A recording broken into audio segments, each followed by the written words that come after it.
do feel like, okay, white attention is something to be sought after. It means more. Black men don't really like us anyway, especially if you're of a darker complexion, and so feel very, very flattered when white men do like us. And I do feel like, as someone who's been in an interracial relationship, if you're not fully woke, you do feel a sense of pride and entitlement because, okay, like a white guy likes me. We see interracial relationships as something that's goals and something that's to be sought after, whereas for some reason being in an average black relationship isn't as exciting.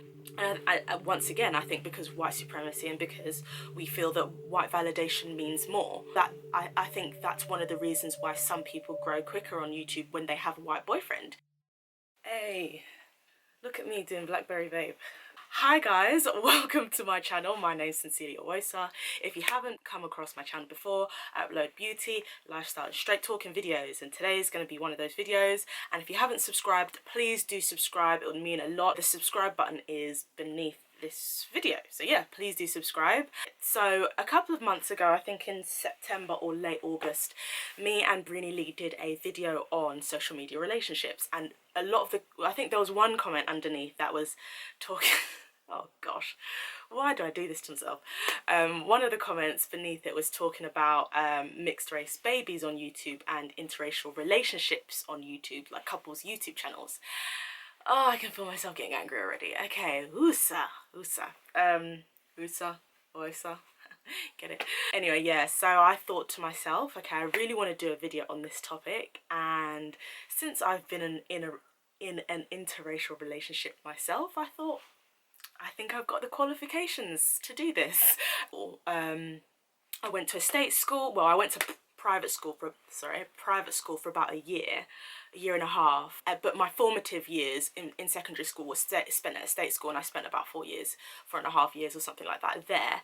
And that's when I really realized, okay, like dark is not desirable to a lot of black men, and a lot of the black male students that went to that school, the girls that they liked all had straight relaxed hair, or all wore like straight weave or straight hair extensions, and they were all like lighter complexion, and you know that a few of them had those stereotypical black features. You know, the over sexualized view of a black woman is that she should have, you know, like big bosom and a big ass.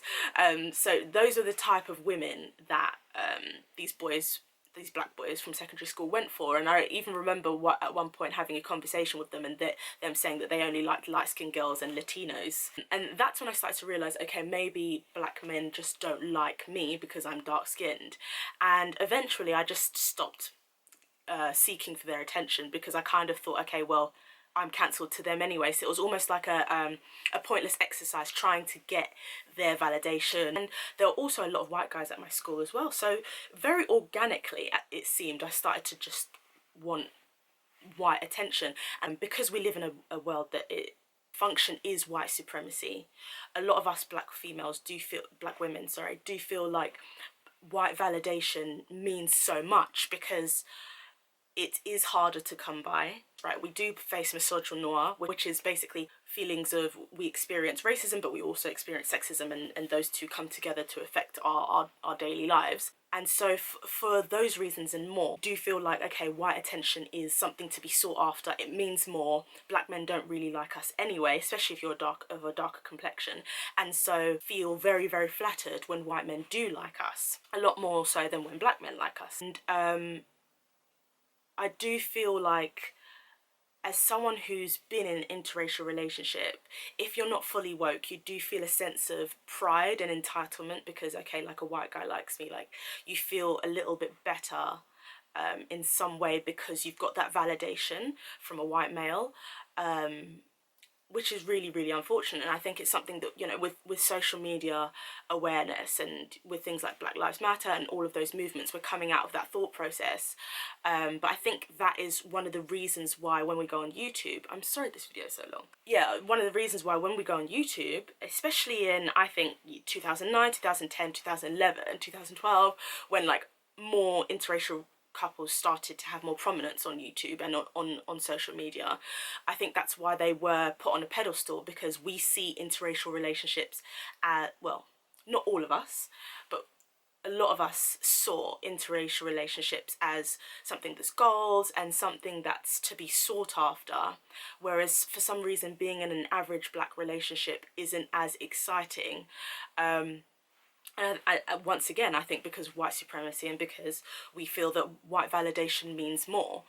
And from what I noticed as well, that, like, I'm not saying this is all interracial relationships, but a lot of white men do see black women as a fetish. Like, a lot. I have had that experience a lot where, you know, they see our features and they see our dark skin, and it's kind of a, oh, well, I've never been with a black girl before, let me try it kind of thing, like almost to tick off a list type of thing of it's almost like a new sexual experience for them, whether or not, you know, the people are having sex or not. It's for them, in their mind, that's all they see it as. And, you know, to fetishize something is to really strip the person, man or woman, of their personality, of anything that makes them them, and to only objectify them. And I think on YouTube there have been like interracial couples where we don't, fair enough, of course, like people's personalities shine through, but the main reason why people are watching, let's not get it twisted, is because they're in an interracial relationship and people find it fascinating. Now, don't get me wrong, I'm not against interracial relationships, and I do love the fact that they're a symbol of breaking down barriers. They're a symbol of love conquers all, and love doesn't have any inclination to a certain type of race. That after so many years we're able to just see people as people and love people for who they are instead of their skin tone, which is really what it should be. But unfortunately it has turned into an image type thing where people are only buying into what it looks like, and obviously as people on YouTube have you know, started their YouTube channels on their own, and then grown into relationships, and then into marriage, and then had a family, having families of their own. I think there is that fetishization of mixed race babies as well, where people see mixed race children and they say, you know, oh, okay, they've got the blue eyes, the green eyes, and then they've got the lighter skin complexion, they've got the cute button nose, they've got the loose curly wave of their hair, and like there is that thing of mixed race babies being cuter than other races, which once again is very, very detrimental, because that in itself is spreading self-hatred, especially if it's coming from black people, because it's saying that black babies aren't cute because they're black, because they have darker skin, and it's feeding into white supremacy. I mean, it's almost as if the indoctrination of white people has stuck with us even till now, where we can say that our babies aren't good looking and someone else's babies are good looking simply because they have a lighter skin tone. And I think that has been something that's been very prominent on YouTube, and because I do see people's platforms grow, which is great, but it's sad that people's platforms are perhaps, and this isn't a definite, but it's maybe one of the reasons they're growing is because they're in an interracial relationship, and we have heralded interracial relationships as better. And another thing as well is that a lot of white YouTube viewers, as everyone knows, YouTube has different audiences, but the main audience are white people. And one of the main audiences, especially when you're talking about the beauty and hair world, the beauty and hair sector of YouTube, one of the main audiences are white women. That's why I think, sorry, I'm going off a tangent, but that's why I also think that it's very upsetting when you only see, when, I don't know, you go on a website, a beauty website or a fashion website, especially a lot of fashion online high street retailers, high street online, you know what I mean, like kind of like not high end, but you know, high street prices online, their type of sites. You go on there and you see loads of white girls, but and you'll see like the one light-skinned model who can kind of pass for a white girl, or who kind of fits the other category of racially ambiguous, which is kind of a big thing now anyway. And I just feel like for a lot of white female viewers, they prefer to see that. So when they see mixed race babies, and when they see that you have a white husband, I think that it makes you more, you fit more of their mold than if you had a black husband and a black baby, because a lot of people only go by looks before they even get to know the personality.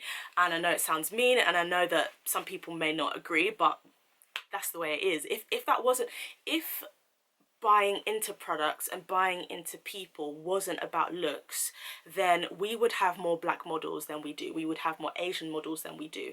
But the reason we don't is because a lot of audiences are only interested in seeing one type of face, one type of skin tone.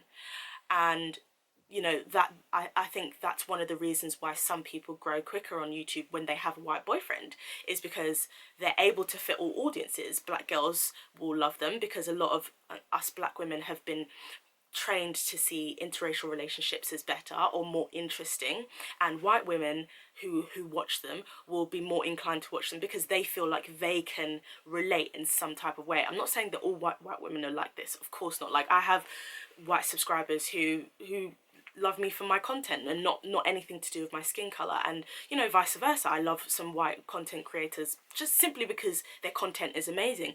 But unfortunately, that's just not how the world works. We have to stop kidding ourselves. We live in a world that's dominated by white supremacy. It's, you know, I mean, it's everywhere you turn. And so that's one of the issues that I have with a lot of interracial couples on YouTube. And I do feel like, obviously, it's not everyone's responsibility to talk about race on YouTube. I'm just a YouTuber who genuinely enjoys talking about race. I'd like to think that I know a little bit about race, and I like informing you guys and having a discussion about it, and also knowing that my experience is valid and having that experience shared with you guys, to know that you guys also go through a similar thing as well. Yeah, so those are my 2 cents on interracial relationships on YouTube. And yeah, I just want you guys to just be, just as I am doing as well, just like be more aware. Like, I'm learning to do that all the time. Like, there's times where I'll say something, I'll be like, oh my gosh, I can't say that anymore. Like, that's not okay. And even though it's not something that's intentional, it's something that was maybe like passed down to me, or that I've heard and that I've thought was acceptable, but I realized, oh my gosh, in this day and age, and in the wokeness that we're now living in, I can't say that and I can't think like that, and that's okay. In a way, it's liberation, because you're being stripped of all those traits of white supremacy and all those traits of bigotry and all those behavioural patterns that are very anti-black. So yeah, I just want you guys to be very like aware of what's going on, and just see things with new eyes. Or maybe if you were thinking along these lines before, know that you're not the only one thinking it. And yeah, basically, I hope all of this has made sense. I have to cut this video short because this video has been way too long already, but I hope that you've enjoyed it. I hope it has made sense.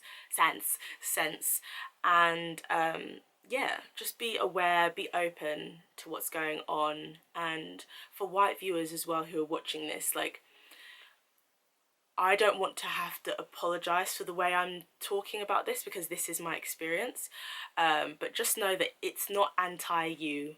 I'm just opening up a forum to discuss issues that do affect black women every single day. And if you go through my channel, you can learn more about race and how it affects us, and how you too can partake in those discussions and be involved. But yeah, I hope that you've enjoyed this video. I hope that you have found it useful. Oh, by the way, for anything that I'm wearing, because I know I might get questions, it is, all the links will be below. This is from a company called La Vie, but I will leave the links below anyway. And yes, please do subscribe. And yeah, I hope that you've enjoyed the video. And yeah, if you want to watch my last video, I will link it there. If you want to subscribe, which you should, please click there. So subscribe and last video. Thanks for watching, guys. Bye.